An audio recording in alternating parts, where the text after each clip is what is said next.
Should you or should you not buy a home in 2025? That is the question of the year and of the time. There's all kinds of things going on in the world, whether it be tariffs, a new president, different tax rates, different economy problems, mortgage rates. That's the question. Rents doing weird things. Everyone wants to know, should I buy? Should I sell? Should I do this or that? Well, today we are going to be reacting to a video by Mr. Jack Smith on YouTube about whether or not we should buy, should sell. We're going to see what he says. We're going to analyze it based on what we've seen in the Columbia, Missouri market. Again, I'm Noah Cochran, an agent in Missouri, working on the ground in Columbia, Missouri, and all kind of central Missouri area.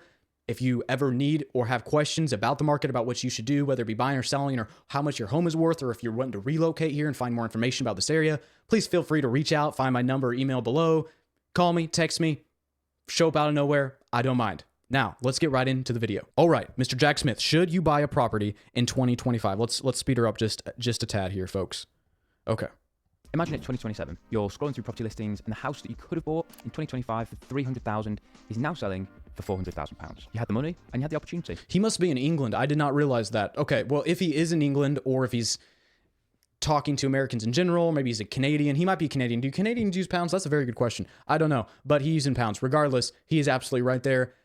Some folks are regretting not buying a home earlier because of how much home prices have gone up. Now, that's partly due to inflation, but the simple fact is that over time, as a rule, there are dips once in a while, but over time, homes are always going to do this number, always, due to appreciation. But you waited because you thought prices might crash. Yep. Now you're stuck paying way more money for the same house. Or worse, you just priced out into... Honestly, that's the fear of many people in every year and every age. If I buy now, is the economy going to crash? People decide to wait to do that and ends up hurting them more than helping them. I will not deny that. And of course, realtors love to tell folks that because, yeah, you should buy now, definitely, right? Here's the deal. Just because that statement is true, is what he just said, is that prices are going up, does not mean it's necessarily going to save you more money. It could cost you more money to buy now and be very bad financially for you. It just completely depends on your situation, which of course can vary widely. Entirely. This is the exact fear that many investors have right now. Some are convinced that this is a once-in-a-decade buying window. Others are worried that a major crash is coming in 2027. So what's the truth? And more importantly, what should you do? Well, that's exactly what I'll be answering in this video. But first, let me paint you a picture of what's been happening in the UK over the last 18 months. Okay. Last year, I had tons of investors. He is in the UK, so obviously this video is biased by him, but I found this video and I found Mr. Jack Smith to be a relatively level-headed, common sense kind of guy. So I'm just curious. We're going to watch this. We're going to see what he says. England, here's the thing. England and Canada and most of our countries that we trade with and our neighbors and friends with us, they have very similar economic statuses of us when it comes to these different prices, because as America does this number, the other countries typically do that number as well. So we're going to watch this and see what he says. Just coming to me convinced that the new Labour government would completely crash the housing market, and some even panic sold their houses. But instead of a crash, we actually saw some pretty solid growth. House prices grew by 4.7% on average, which means that if you bought a £300,000 property last year, you've probably made about $14,100 in capital growth alone, and that's not even counting rental income. And the wider economy... I don't know how pounds exactly relate to dollar, but that number he put up there is relatively similar to what, if anything, the appreciation in America would be higher than that. So yeah, pretty interesting too. While economic growth has been crawling at a bit of a snail's pace, about 0.1 to 0.5% per quarter, the FTSE 100 jumped nearly 6% in 2024, showing that there's still plenty of confidence in the market. Banks like NatWest and Barclays recorded record-breaking profits, which means that they've got money to lend. And we've also been seeing some pretty major shifts in government policy as well. There we go, folks. The reform bill that everyone's talking about is going to drastically impact how landlords can manage their properties, and renters sounds like reform bill. That's a UK thing, I guess. System. But all of this has created a... Our renters apparently refuse to reform. Property market that is just more complex than anyone actually expected. And that brings us to where we are now in 2025. First off, Bank of England base rate has just dropped to 4.5%. And in theory, that should be great news. For buyers, there's low rates, which means cheaper borrowing, right? But it's not always that simple, because banks are getting a lot stricter with who it is that they're lending to, and while most are happy with 25% deposits. So in England, the mortgage rates are essentially going down? Interesting, okay. Some are now needing 35%, and even if you've got the deposit, banks are screwed. Ours have technically dropped a smidge, but a smidge is not saying much.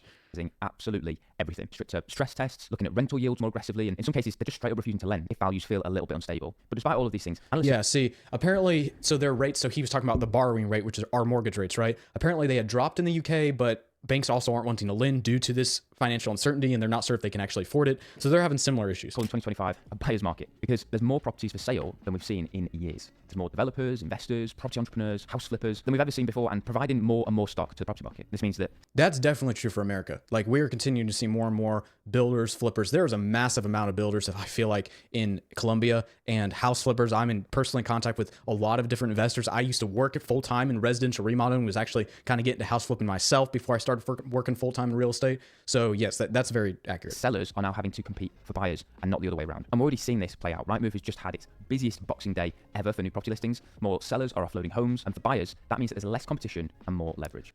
Okay, so this is 100% true. So I'm going to make a very short video at some point dedicated just to the differences between a buyer's market and a seller's market. But what he's describing right here is that difference. So he said that sellers are now having to compete for buyers versus buyers having to compete for sellers. So back around 2020 and 2021 in America, buyers were competing for sellers because there was very low interest rates and there was not enough inventory to supply the massive amount of buyers that came onto the market. So homes were selling for $50,000 plus over listing price due to bidding wars and things.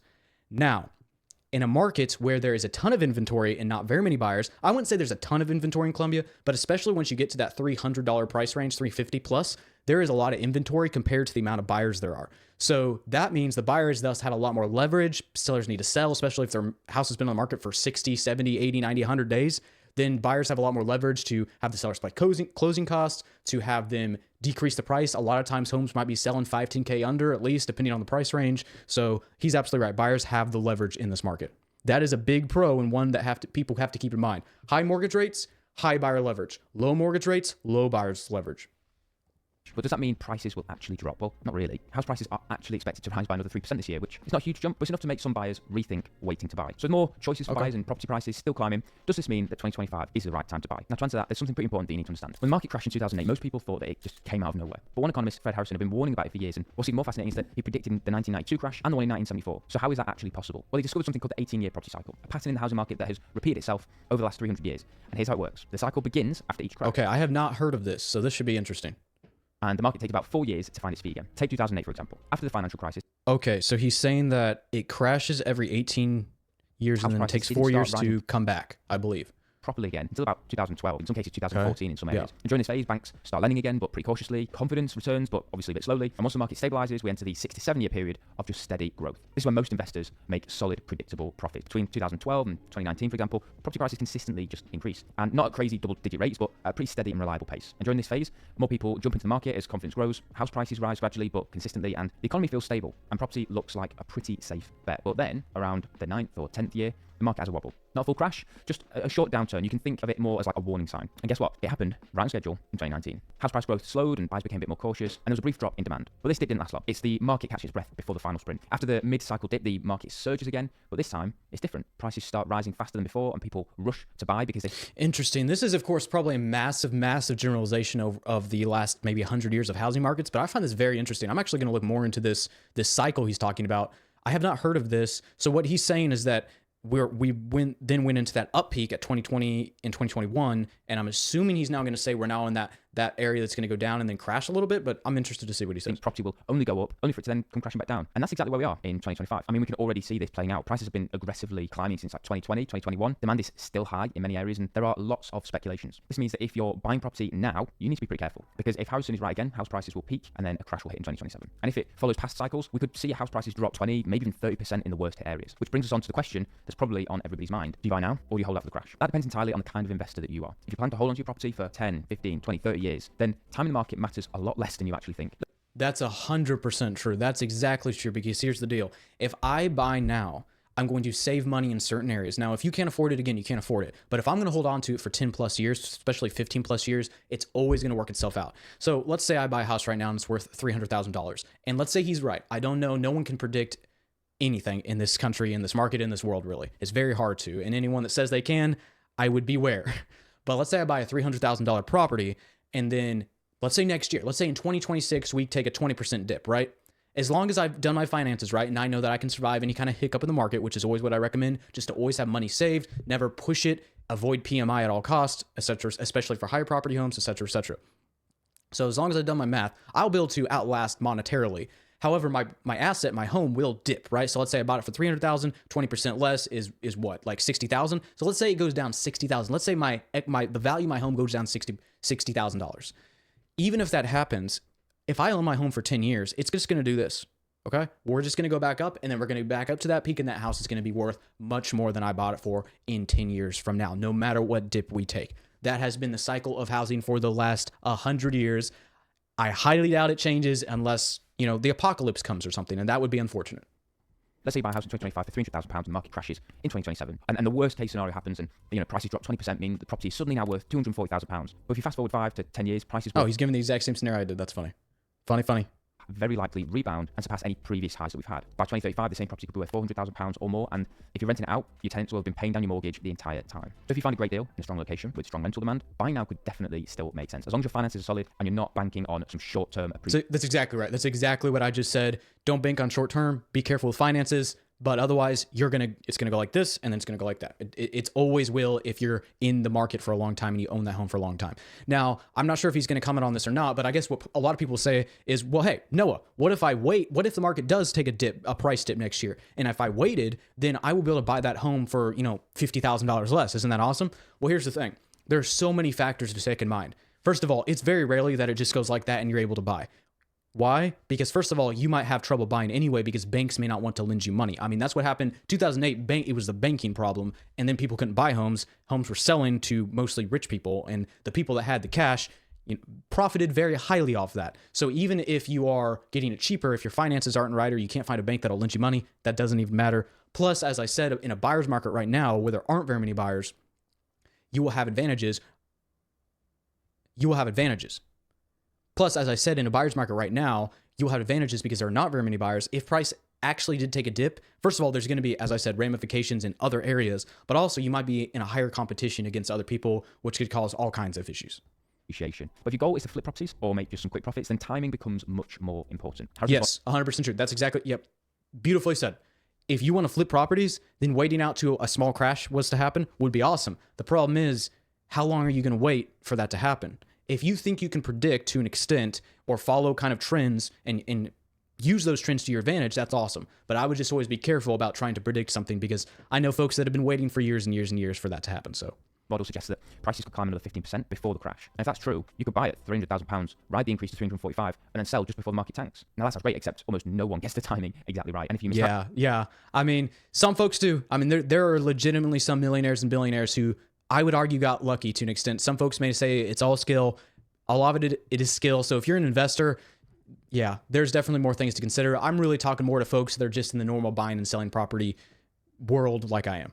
Calculate it and the market dips earlier than you expect, you could be stuck holding an overpriced property right as the demand starts to dry up. So if you really want a simple way to make sure that your numbers stack up on your deal, you can download the free investment calculator that's in the description below. But even if you wait until 2027, when that same property... I might check that investment calculator out. A lot of the things these folks recommend on YouTube are just not it, and very confusing, convoluted. But you never know. This guy seems like he might have a legit tool. Could drop to £210,000, you'll be facing another issue: banks tightening their lending. During crashes, cash buyers dominate the market. A mortgage... Yes, my man. Again, that's what I just said. I'm glad he's kind of repeating what I'm saying so folks really understand that just because a home is cheaper when the market crashes, if a market actually legitimately crashes and homes are going way down, that hurts banks a lot because banks lend it on the value of homes. That's why we have appraisals, et cetera, et cetera. So if our housing prices go like that, banks don't want to lend money. They can't lend money. Banks are in big trouble. In some areas, banks can crash like they did in 2008. So even if they don't crash, though, they will be much tighter and stricter on who they lend to. Finding a bank that will actually lend you money, especially for more expensive homes or if your finances are not perfectly in order, is going to be very, very difficult. Approvals just become way harder to secure. People who win... And as he said, cash buyers, basically folks that are wealthy enough to buy up properties cheaply with cash do very well for themselves. Downturns are the ones who've been sitting on cash and are just ready to strike. But before you make a decision, I want you to keep this in mind. While this 18-year property cycle has been incredibly accurate, the 2027 crash is still just a prediction. And right now, we've got... Yeah, again, the crash could be... In fact, it's like... So we talk about... I almost envision a crash sometimes, some types of crashes. Some crashes are straight up bad. The 2008 crash was bad, and it was more than just a cycle type thing. 2008 crash was worse than most crashes in the last 50 years. But the thing I always like to compare it to is like a forest fire, right? Forests build up all this trash, or not trash, but like debris and leaves and trunks, and it needs to be burned out. It's good for the forest. In fact, removing it from the forest has been proven to be even worse for those forests. But then the first forest fire comes, burns everything down, and then everything grows back up even healthier. So a small crash like that can even be good, and predicting a big crash like a 2008 crash is near impossible. I don't find it likely. But again, folks, if they plan ahead and have good finances, whether you be buying now or decide to wait and try to work with whatever banks are still able to lend money during a small crash era, will do just fine, and it's never anything to stress about. Rising interest rates, unpredictable government... Says the guy who can stress about just about anything, so take that for a grain of salt. policies, the global economic uncertainty that could completely throw off the whole cycle's timeline. Could the crash come earlier than expected? Absolutely. Could it be delayed or less severe than people think? That is also definitely possible. So instead of trying to time the market, the real key is to figure out your goal, your financial situation, and how long you can afford to play. Amen. Your goal with your property, what you want for a home, what you need for a home, your financial situation, what you can afford, what you can't afford, how long you can survive different eras, your timelines. Get those things in order. Decide the best decision for you. Talk to experts if you need, but always remember what's the proverb say, right? In a multitude of counselors, there is safety.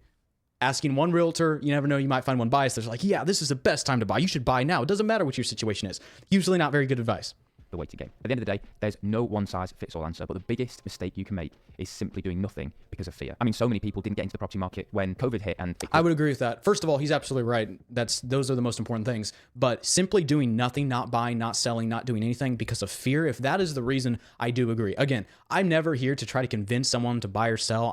I'm here to help someone figure out their situation so they can decide whether it is good and valuable, whether it be finding the equity in the home, finding what their rates are going to be, finding the location is good for them and helping them figure that process out. Again, as long as there's always a good reason and a good plan behind everything, there's safety in that. Not buying or selling just due to fear usually ends up costing people tens and tens of thousands of dollars over years. Everybody to be terrified of buying, they were convinced the market was going to crash, and it just didn't. Prices just skyrocketed. Yep, exactly. 100%. So these things are always a prediction, not always a guarantee. Yep. However, in 2025, there are a few cities that should be avoided because the short and long-term growth just doesn't look good there at all. So if you want to find that out, you need to check this video out next to see exactly which cities they are. Interesting. Some cities are doomed, apparently. Well, we'll figure that out next time, folks. I appreciate you watching this video. Again, I'm Noah Cochran. I'm just here to provide information, as much value as I can to folks. Help figure out issues in this crazy world. Again, if you want to reach out to me, you want to get your home evaluated, you're looking to relocate to Columbia, and you want some more information about Central Missouri, feel free to contact me, email me, fax me, show up out of nowhere. I appreciate it, and y'all have a good one.